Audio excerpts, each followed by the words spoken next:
O orçamento do Estado tem resultado positivo de mais de 2 bilhões de reais no primeiro quadrimestre do ano.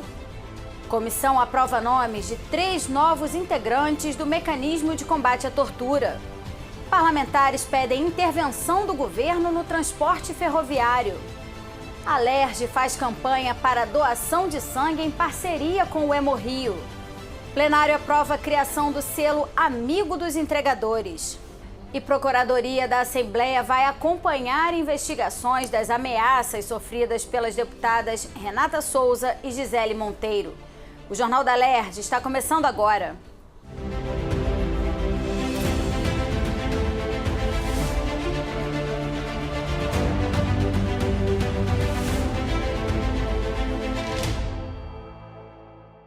Boa noite.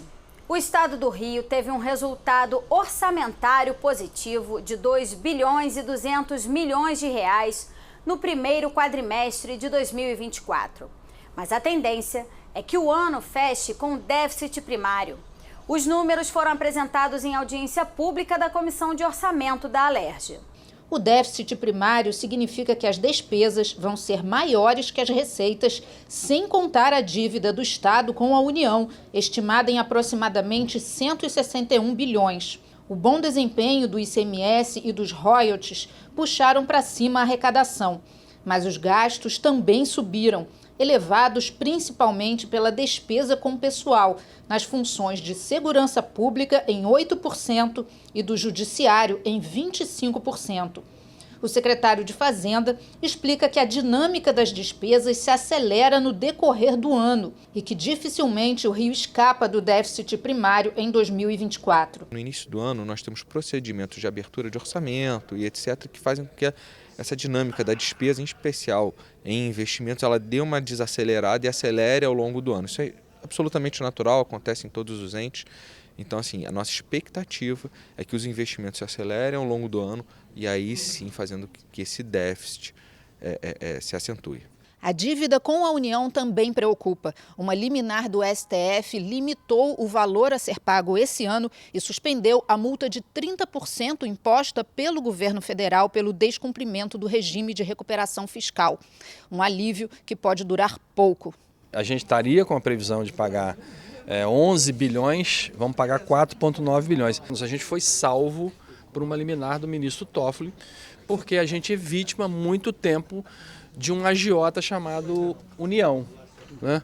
Não há condição, né, você ter, por exemplo, nesse quadrimestre, um investimento de 600 milhões, na outra ponta aumenta a tua dívida em 10 bilhões. Isso é um modelo que não tem nenhum sentido. O Estado busca receitas extraordinárias, como o aumento do preço de referência do petróleo, definido pela ANP, Agência Nacional do Petróleo.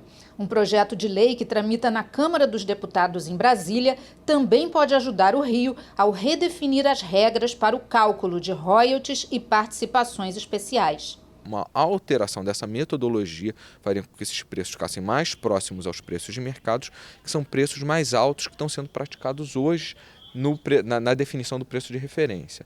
Só aí a gente imagina um ganho anual para o estado do Rio de Janeiro entre 1,5 e 2 bilhões de reais. Outra receita extraordinária é uma discussão que existe sobre o campo de Lula e Serrambi, se aquilo são 2 campos ou um campo só. Se for um campo só, isso significaria que nós teríamos mais royalties a receber e existe hoje em depósitos judiciais, considerando a diferença desses 2 campos, na casa de 6 bilhões de reais, isso sem fazer qualquer tipo de atualização. Deputados da Comissão de Normas Internas da Alerj aprovaram hoje a indicação de 3 candidatos para integrarem o Mecanismo de Prevenção e Combate à Tortura do Estado. Na última sessão, há 2 meses, os candidatos aprovados por uma eleição do Comitê Estadual de Prevenção e Combate à Tortura foram sabatinados. A psicóloga Anne Cláudia Félix da Silva, o bacharel em Direito Erivelton Melquiades da Silva, um ex-presidiário, e Vanessa Figueiredo Lima, advogada, bacharel em Comunicação Social e mestre e doutoranda em Saúde Pública, tiveram que responder perguntas sobre a experiência profissional e na área de direitos humanos. Ao todo, 17 pessoas se inscreveram, mas apenas os 3 foram eleitos. Nesta terça-feira, o deputado Rodrigo Amorim, presidente da Comissão de Normas Internas, conduziu a votação para a aprovação dos candidatos. Todos foram aprovados e terão um mandato para o período de 2024 a 2028. Estou muito feliz e honrada, com o resultado. Foi uma seleção muito criteriosa, tanto da parte do comitê quanto da parte da comissão, representada pelos deputados. Eu fui eleita com outros 2 nomes, grandes nomes da defesa de direitos humanos no estado do Rio de Janeiro, isso me honra muito. Então eu espero que a gente faça um grande trabalho em nome do combate da prevenção à tortura no estado do Rio de Janeiro. A responsabilidade é grande agora para poder estar aí somando junto com as outras companheiras também, que são nomes extraordinários na luta aí pelo combate, prevenção, combate à tortura. Você que já esteve dentro de um presídio, você conhece bem a realidade, né? É verdade, passa um filme na cabeça de quem anteriormente estava, sabendo todo o histórico, todas as coisas que acontecem e hoje está podendo fazer parte da política de prevenção e combate à tortura. Isso para mim é muito gratificante. A deputada Dani Monteiro, presidente da Comissão de Direitos Humanos da Alerj, integrante do Comitê de Prevenção e Combate à Tortura, falou sobre a escolha dos novos membros. Eu estou bastante feliz com esse resultado e espero deles bastante dedicação e empenho no trabalho, porque o mecanismo aqui da Alerj é o primeiro do Brasil inteiro e é referência para a nacionalização da política.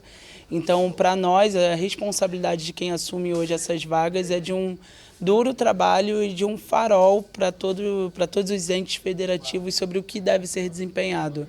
A gente sabe que as violações de direitos humanos em cárcere, elas ainda são comuns. Infelizmente, há muita herança de um Brasil colonial, escravocrata. E esse espaço tem que ser um espaço de ressocialização, de pessoas que cometeram qualquer crime que seja, possam futuramente ser reinseridas na sociedade, contribuindo para a sociedade como um todo. Então o trabalho do mecanismo é fundamental para garantir essa perspectiva de ressocialização do sistema. O presidente da Comissão de Transportes, deputado Dionísio Lins, afirmou durante a audiência pública que o governo do estado precisa intervir na prestação do serviço ferroviário, atualmente sob responsabilidade da Supervia. Durante um longo debate nesta terça-feira, a Frente Parlamentar Pró-Ferrovias e a Comissão de Transportes discutiram a importância de solucionar os problemas no transporte de passageiros. A atual concessionária não enviou representantes para a reunião e, em nota, lida pelo deputado Luiz Paulo, alegou compromissos de agenda. Em 2022, a Alerj aprovou o relatório final da CPI dos trens, com uma série de recomendações para a melhoria do sistema ferroviário. Para o deputado Giovanni Ratinho, que usa o meio de transporte, a situação se agravou ainda mais e é preciso uma intervenção do governo. No momento da CPI e das vistorias, foi detectado dormentes abandonados, favelização, lixo em torno da malha ferroviária, um descaso danado. O tráfego implantado em certas plataformas, não temos cobertura adequada, banheiro, acessibilidade. Então, o que a gente almeja, o que a gente espera através dessa audiência pública é que melhore, ou que saia, que retire essa empresa que está prestando um péssimo serviço para a população que tanto precisa desse transporte em massa hoje. E eu tenho fé, conversando também com o nosso secretário de Transporte, Washington Reis, que ele também almeja que saia definitivamente, o Estado possa retomar o controle dos trens em nosso Estado e voltar a atender a população de forma adequada, que é o que almejamos. Para o presidente da AGETRANSP, Adolfo Conder, são muitos os desafios diante das reclamações sobre a Supervia, e a empresa já foi autuada e multada em diversas situações. Como agência fiscalizadora dos transportes, ele destaca a participação da AGETRANSP nos debates como mediadora, buscando a solução dos problemas. Debates como esse aqui da Frente Parlamentar, das ferrovias, como da Comissão de Transporte, em conjunto, são fundamentais com a participação do Poder Executivo, e o papel da agência é esse papel mediador, obviamente com a visão para a população, focada no bem para a população do Estado, então, entre poder concedente e concessionário. Coordenador da Frente Parlamentar Pró-Ferrovias, o deputado Luiz Paulo cita as oportunidades dadas à concessionária durante os últimos anos. O parlamentar diz que é necessária a ruptura do contrato e um planejamento do governo para dar continuidade ao sistema de transporte ferroviário. A Supervia, conforme declarou a mídia, afirma que só tem recursos para 2 meses de operação. Então ela está dizendo, quero ir embora. O serviço que ela presta é de péssima qualidade. Todas as oportunidades de recuperação que foi dada a ela não correspondeu. Então precisa ver a ruptura. Se vai ser uma intervenção, se vai ser encampação, tem que ter um modo jurídico de resolver pela Procuradoria-Geral do Estado e na Justiça, né? Porque isso tudo precisa de um processo judicial. E precisa-se ter um plano de contingência. Depois da ruptura, o que o Estado faz? Ele entra com a central e assume os 2.500 operários, maquinistas, bilheteiros, etc., e dá operacionalidade ao sistema, me parece uma solução mais rápida, desde que devidamente planejada e organizada. E, posteriormente, pensa-se em soluções de desdobramento, quem opera, quem mantém. Não dá mais, é para ser sistema de concessão, com outorga, tudo montado em valor de tarifa para remunerar a concessionária. A Alerj realizou pelo 2º ano a parceria com o Hemorrio para doação de sangue. Nesta terça-feira, foram coletadas 40 bolsas que podem ajudar até 160 pessoas. No Brasil, apenas 14 pessoas a cada 1.000 têm o hábito de doar sangue. Isso corresponde a 1,4% dos brasileiros. A média em países europeus chega a 5%. Muitos ainda têm medo, mas quem doa com regularidade fala que a alegria de ajudar supera qualquer receio. Eu costumo doar 3 vezes por ano, que é a quantidade que mulher pode doar, e para poder fazer o bem, né? Vou sair daqui e vou direto para o trabalho. Vale a pena ajudar os outros? Sempre. Depois, quando você recebe a mensagem falando que você conseguiu salvar vidas, é muito gratificante. Para o diretor do Departamento Médico da Alerj, essas campanhas ajudam a esclarecer as dúvidas e incentivar quem nunca doou. O brasileiro ainda não tem muito hábito de doar sangue, né? A que você acredita isso? É medo ainda? Eu imagino que uma das possibilidades, sim, na verdade, a gente tende a desmistificar essa linha de pensamento, enfim, de raciocínio, justamente mostrando para essas pessoas o tamanho da importância, que é vir, que é se identificar e mostrar que, ao fazer isso, você está realmente salvando vidas. A gente não quer, obviamente, que isso aconteça, mas amanhã ou depois pode ser algum familiar dessas pessoas que tendem a ter medo e vão precisar disso. Então, a gente mostrando e cada vez mais se solidarizando com esse ato de carinho, enfim, de solidariedade, é o fator preponderante para isso. Então, para quem tem medo, para quem tem receio de fazer, venham, a gente vai conversar, a gente vai quebrar essa linha de medo, de ideia, de pensamento, para que possa cada vez mais ajudar a quem precisa. Um dos primeiros a chegar foi o funcionário público Nelson dos Santos. Ele participa das campanhas desde os 18 anos de idade. Desde a época do quartel e não parei mais. É um direito e um dever nosso, né? A gente tem que fazer o bem sem olhar a quem, né? Hoje sou eu que estou doando, amanhã eu posso estar precisando. Se eu pudesse doar de mês em mês, eu doaria. De coração, daria mesmo, no fundo do coração. É muito bom, é bom demais, nossa. E as pessoas que fazem esse tipo de trabalho também, eles que vêm aqui, né, doar o tempo deles, também tem que fazer com amor. Porque se não tiver amor envolvido, tanto para quem doa, para quem tira, né? E o trabalho de vocês também é bacana. Vocês estão levando para o povo o que realmente precisa. O povo precisa ter a consciência de que tem que doar, sempre. Para doar é necessário apresentar um documento oficial de identidade com foto, estar em boas condições de saúde, ter entre 16 e 69 anos, desde que a primeira doação tenha sido feita até os 60 anos, pesar no mínimo 50 quilos, não estar em jejum, O Hemorrio fica na rua Frei Caneca, número 8, no centro do Rio de Janeiro. Para informações, ligue para o Disque Sangue 0800 282 0708. Estabelecimentos que oferecerem, por exemplo, água filtrada, local de descanso e banheiros para os profissionais que realizam as entregas podem ganhar o selo Amigo dos Entregadores. O projeto foi aprovado nesta terça pelo plenário. Veja como foram as votações.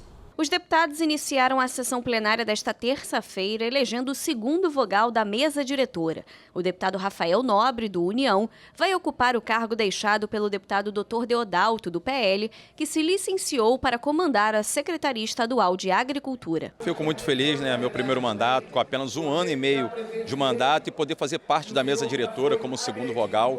Pretendo contribuir muito para essa Casa Legislativa e também para o Parlamento Fluminense. A deputada Dani Balbi quer criar o selo Amigo dos Entregadores para estabelecimentos que utilizem o serviço autônomo de entrega por aplicativo.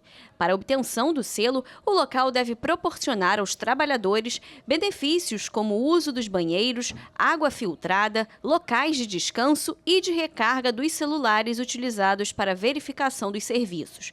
O projeto foi aprovado e segue para a análise do governador. São critérios mínimos que, de acordo com o conjunto das trabalhadoras e trabalhadores de aplicativo, os entregadores auxiliam muito. E o Estado, reconhecendo que a empresa que o faz também atende a uma demanda das trabalhadoras e trabalhadores entregadores, é um dos instrumentos, não o único, obviamente, mas que ajuda a gente a criar parâmetros mínimos para o cumprimento da jornada de trabalho desse segmento tão vulnerável que são os entregadores de aplicativo. A Semana de Conscientização do Transtorno do Desenvolvimento da Linguagem vai fazer parte do calendário oficial do Rio de Janeiro, no período da terceira sexta-feira de outubro.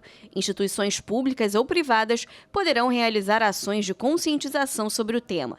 O projeto do deputado Júlio Rocha segue para a análise do governador. Também foi analisada uma proposta para tornar mais rígida a vigilância em pet shops. O texto atualiza uma lei existente que trata da instalação de câmeras em pet shops e passa a definir que as imagens produzidas por essas câmeras sejam transmitidas ao vivo para os donos dos animais para que eles possam acompanhar o atendimento. Essas imagens deverão ser armazenadas pelo período de 90 dias e os estabelecimentos que não cumprirem a norma deverão pagar uma multa de até R$13 mil.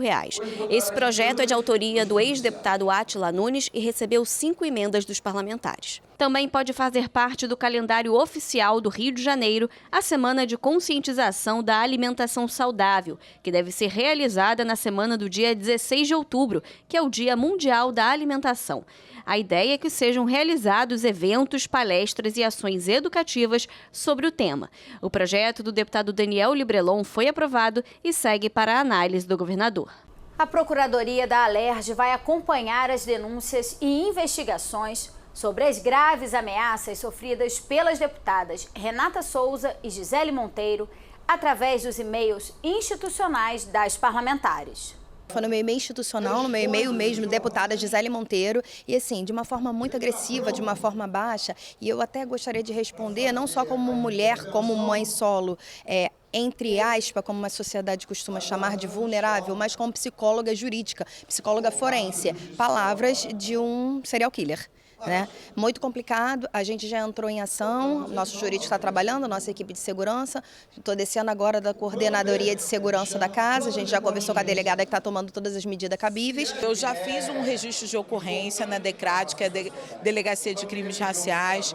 Eu entendo, e já foi arrolado como uma investigação inicial como crime de racismo e também de ameaça grave.